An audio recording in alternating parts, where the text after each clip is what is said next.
জন্ম নেয় সারদা দেবী রূপে। মা নাম রেখেছিলেন ক্ষেমংকরী। পরের দুঃখে মন কাঁদত সারদা দেবীর।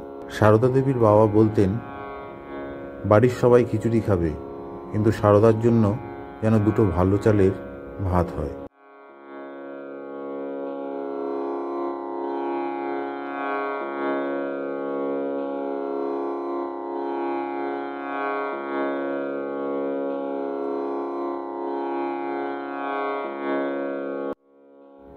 জীবনে যদি শান্তি পেতে চাও, কারো দোষ দেখবে না, দোষ দেখবে শুধু নিজের।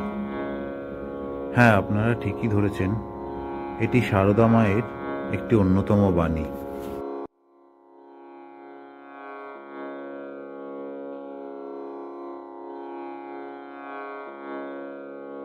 নমস্কার বন্ধুরা, রথিস ডায়েরির একটি নতুন ভিডিওর মাধ্যমে সকলকে স্বাগত জানাই।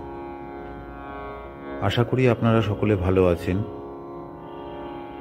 আজ 22শে ডিসেম্বর, সারদা মায়ের 171তম জন্মতিথি। মায়ের জন্ম বৃত্তান্ত ও তার জীবনের নানা জানা অজানা কিছু জীবন কথা এই ভিডিওর মাধ্যমে আপনাদের কাছে তুলে ধরার চেষ্টা করব। নারী শক্তিরূপে যেমন সীতা দেবী রাধারানীর আবির্ভাব হয়েছিল, তেমনি সারদা মা আবির্ভূত হয়েছিলেন বাঁকুড়া জেলার জয়রামবাটির ধার্মিক উদার শ্রী রামচন্দ্র মুখোপাধ্যায় নামক এক দরিদ্র ব্রাহ্মণ পরিবারে।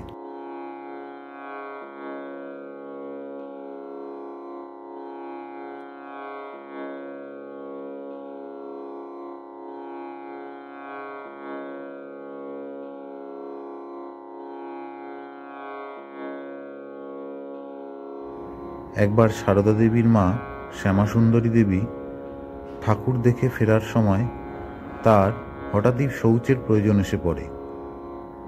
একটি মন্দিরের কাছে গাছের তলায় তিনি বসেন, কিন্তু শৌচ না হয়ে একটা বায়ু তার পেটের ভেতর যেন ঢুকে পড়ে, সেটা তিনি অনুভব করতে পারেন। আর ঠিক সেই সময় 4-5 বছরের অতি সুন্দরী একটি মেয়ে গাছ থেকে নেমে এসে দুহাত দিয়ে গলা জড়িয়ে ধরে বলে, আমি তোমার ঘরে এলাম মা। এই মেয়েই মায়ের উদরে বায়ুরূপে প্রবেশ করে এবং জন্ম নেয় সারদা দেবী রূপে।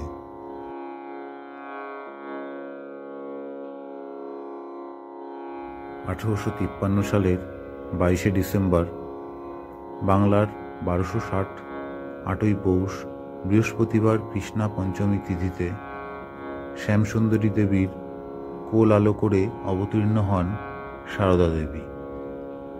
মা নাম রেখেছিলেন ক্ষেমংকরী। পরবর্তীতে মাসি নাম বদলে রেখেছিলেন সারদা। সেই সময় মেয়েদের লেখাপড়ার চল ছিল না বলে সারদা দেবী কোনোদিনই স্কুলে যাননি, তবে বাড়িতে বসে বড়দের থেকে রামায়ণ, মহাভারত, পুরাণ শাস্ত্রের কথা শুনে শুনে সব শিখে নিয়েছিলেন। সারদা মা বরাবরই গঙ্গা স্নান করতে ভালোবাসতেন। জয়রামবাটির পাশ দিয়ে বয়ে যাওয়া ছোট দামোদর নদ ছিল সারদা মার কাছে গঙ্গার সমান। এক বোন ও 5 ভাইকে সঙ্গে নিয়ে প্রতিদিন যেত এই গঙ্গা স্নান করতে, আর সাথে নিত জলখাবারের জন্য মুড়ি। স্নান সেরে ভাই বোনদের গাছতলার নিচে বসিয়ে মুড়ি খাইয়ে তবে বাড়ি ফিরতেন। তিনি ছিলেন তাদের মায়ের সমান। সারদা দেবী ছোটবেলা থেকেই সংসারের নানা কাজে মাকে সাহায্য করতেন।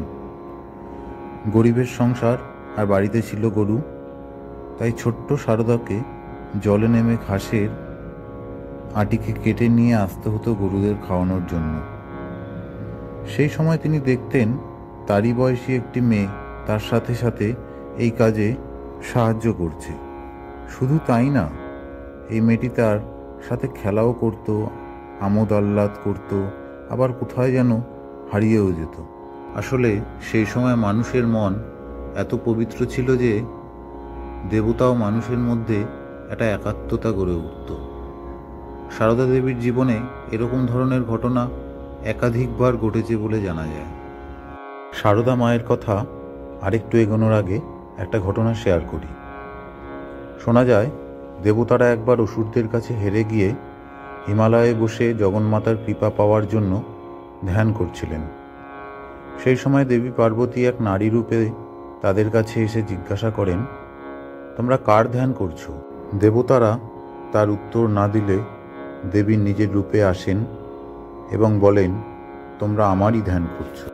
ঠিক এমনই হয়েছিল রামহৃদয় ঘোষাল নামক এক ব্যক্তির সাথে। তিনি জগদ্ধাত্রী পুজো দেখতে এসে মণ্ডপে গিয়ে সারদা দেবীকে ধ্যানমগ্ন অবস্থায় দেখেন। তিনি প্রতিমা ও সারদা দেবীকে একই দেবী রূপে দেখতে পান। বারবার তাকিয়েও কে আসল বুঝতে না পেরে শেষ অবধি তিনি ভয় পেয়ে পালিয়ে গেছিলেন। ছোটবেলা থেকেই পরের দুঃখে মন কাঁদত সারদা দেবীর। তিনি সত্যিই যেন ছোট থেকে মা মমতারূপী ছিলেন। একবার ওই অঞ্চলে দুর্ভিক্ষ লাগে। সারদা দেবীর তখন বয়স মাত্র 11 বছর। তাদের বাড়িতে তখন কিছু ধান ছিল। সেই ধান থেকে চাল তৈরি করে প্রতিদিন হাঁড়ি হাঁড়ি খিচুড়ি রান্না করে খাওয়াতেন ক্ষুধার্ত মানুষদের। নিজেরা পরে কি খাবে একবারও তা ভাবতেন না। সারদা দেবীর বাবা বলতেন, বাড়ির সবাই খিচুড়ি খাবে, কিন্তু সারদার জন্য যেন দুটো ভালো চালের ভাত হয়। কারণ তার বাবা জানতেন সারদা তার মেয়ে হয়ে জন্মালেও তিনি আসলে কে।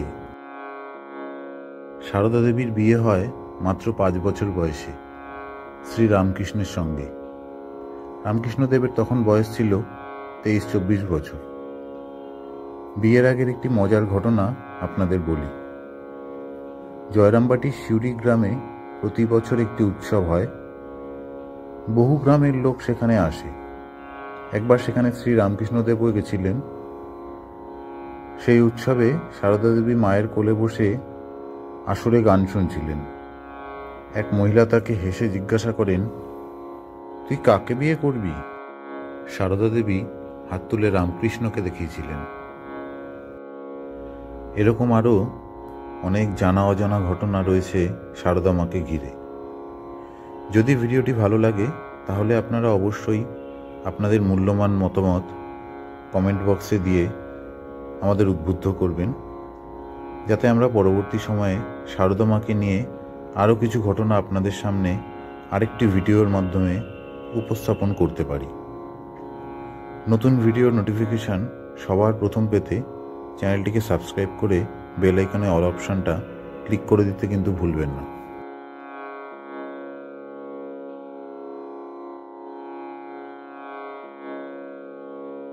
দেখা হচ্ছে 25শে ডিসেম্বর বড়দিনে।